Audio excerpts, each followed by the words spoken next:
Hej, jeg hedder Dorthea, og jeg leder efter min næste spændende arbejdsplads.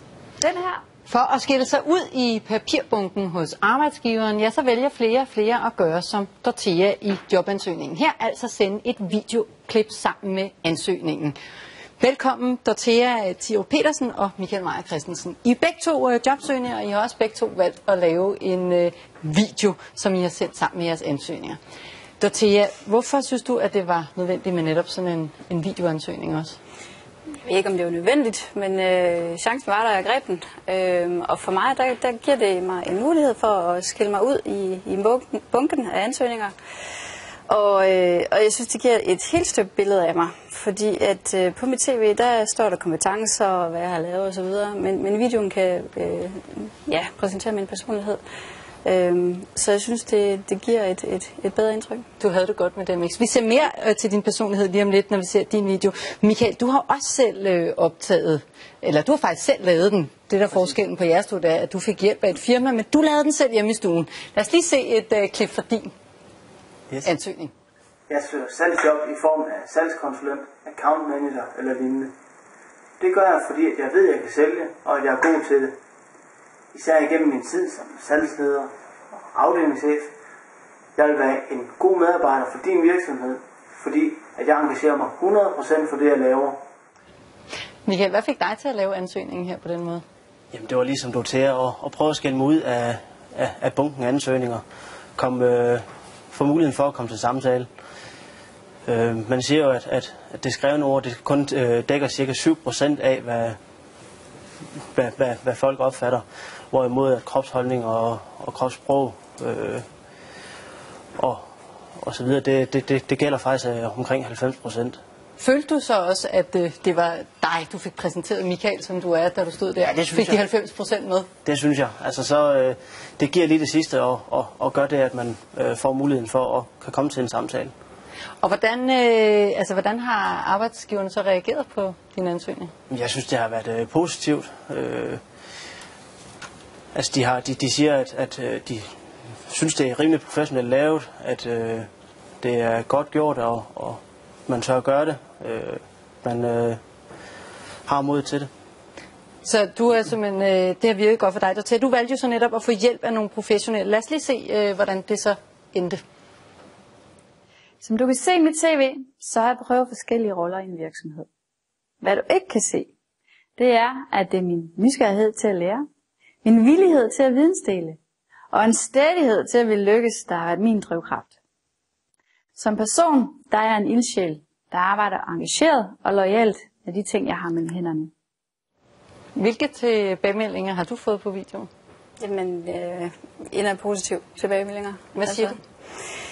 Jamen, jeg fik faktisk på en uopfordret ansøgning, jeg sendte en rigtig sød mail tilbage, hvor der stod fed præsentation. Vi har desværre ikke nogen stillinger ledige lige nu. Og så har jeg lige en hilsen fra XXX. Det viser sig så, at det er en gammel kollega fra en tidligere arbejdsplads. Og han har overhovedet ikke noget med rekruttering at gøre. Så det vidner om, at jamen, det er hele kontoret, der har set den her video. Så på den måde, så tænker du også, okay, det kan godt være, at jeg ikke får et job, men de snakker i hvert fald om det, så det sætter nogle ringe i søen. Og det er eksponering. Ja. Og du skal jo til samtale i morgen og i næste uge, ved jeg. Altså, hvor afgørende tror du, det har været, at der har været sådan et videoklip med? Jamen, jeg kan jo høre, at på den i morgen, jamen, altså, det er jo næsten det første, hun sagde, at det er en super god præsentation af dig selv. Det kan ikke stå alene. Altså, selvfølgelig er der nogle kompetencer bag og en ansøgning bag, det er slet ikke det. Men det gør, at når jeg ringer som opfølging på de her ansøgninger, så kan de huske mit navn. Og det har jeg ikke oplevet før overhovedet. Hvad med dig, Michael? Du har jo også fået god respons. Hvor meget tænkte du over, da du stod der med digitalkameraet hjemme i stuen? Hvordan præsenterer jeg mig nu? Hvor meget tænkte du på det? Jeg har tænkt rigtig meget over det. Tage noget tøj på, som jeg kunne finde på at tage på til en samtale.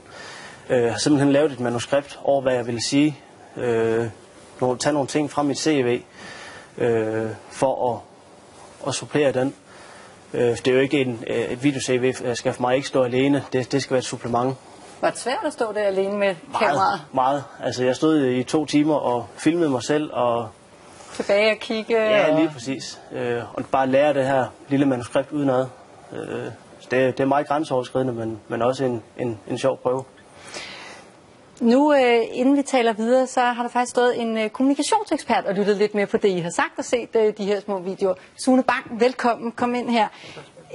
Hvad siger du til det, du har set? Er det en god idé at lave videoer som Michael og Dorthea her? Det synes jeg, det viser meget godt, at det er. Altså, jeg kan forstå, at Dorthea har fået omkring 8 samtaler på det, eller også var det dig, der havde fået 8 samtaler på det, og brænder igennem. Altså, hvis man ligger i sådan en kæmpe bunke af 200-300 ansøgere, der bare består af noget papir, og der så pludselig er sådan et klip med Dorthea, der viser sin personlighed, så vil det måske være tilbøjeligt til, at man skiller sig ud, som du siger. Altså I får kredit for nu at gøre noget nyt, og når man kommunikerer på en ny måde, så skaber det en interesse. Ja. Og det skal man jo huske, altså det drejer sig ikke om at få jobbet på sådan en ansøgning, det drejer sig om at komme til samtale, og så må man jo lave selve sejren til selve samtalen, og så få jobbet der. Men det er vel også, nu hørte vi lige Michael stå her og sige, at han tænkte faktisk ret meget over, hvordan han stod foran kameraet og hen og kigge og sådan noget. Altså hvad er de gode råd? For det er vel ikke bare, det virker jo ikke bare at stille sig op foran en videokamera. Jeg tror, det allervigtigste det er, at det her det er, som jeg også siger, et supplement. Altså det rent kompetencemæssigt og faglige kvalifikationer, det skal ligge fast først og fremmest. Det der så kommer man jo ikke med, så kommer man næsten mere til at fremstå tosset, hvis man så laver alt muligt sjov og ballade i et klip. Men det der så sker, det er, at man faktisk har mulighed for at vise noget af sin personlighed.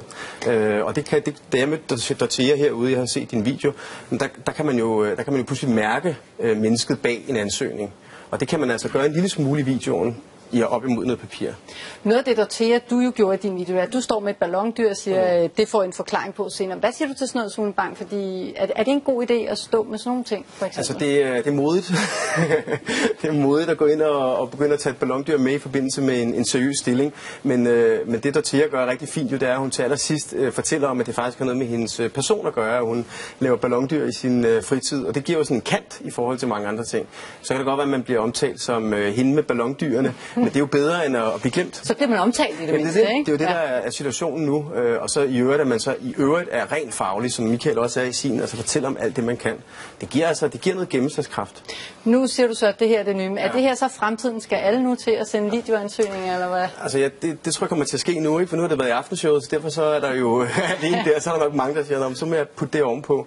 Og det er også rigtigt, det vil ske. Men så vil der ske det, som der sker med alle mulige sjove nye idéer, altså de her QR-koder, hvor man kan tage et billede, og så kan man se et eller andet. Det er jo fuldstændig ligegyldigt, hvis indholdet ikke er der. Så i starten, så vil det måske blive overdænget med en masse sjove klip, og senere så drejer det sig simpelthen om at komme ind til kernen. En anden ting, der er meget væsentligt, det er jo, at det koster nogle penge at lave de her ting her, og en masse energi, men der er jo ikke nogen, der får et job på at lave sådan nogle generelle videoer. Man bliver nødt til at personificere den. Man bliver nødt til at tænke på, hvem modtageren er, og ikke så meget, hvem man selv er. Og så lave nogle unikke hver gang. Ellers kommer det ikke til at virke. Så bliver det bare en forbigående gimmick. Nu fik vi i hvert fald nogle kommunikationseksperts ord her med på vejen. Tak alle tre, fordi I kom, og held og lykke med jobansøgningen. Tak. Jo, tak.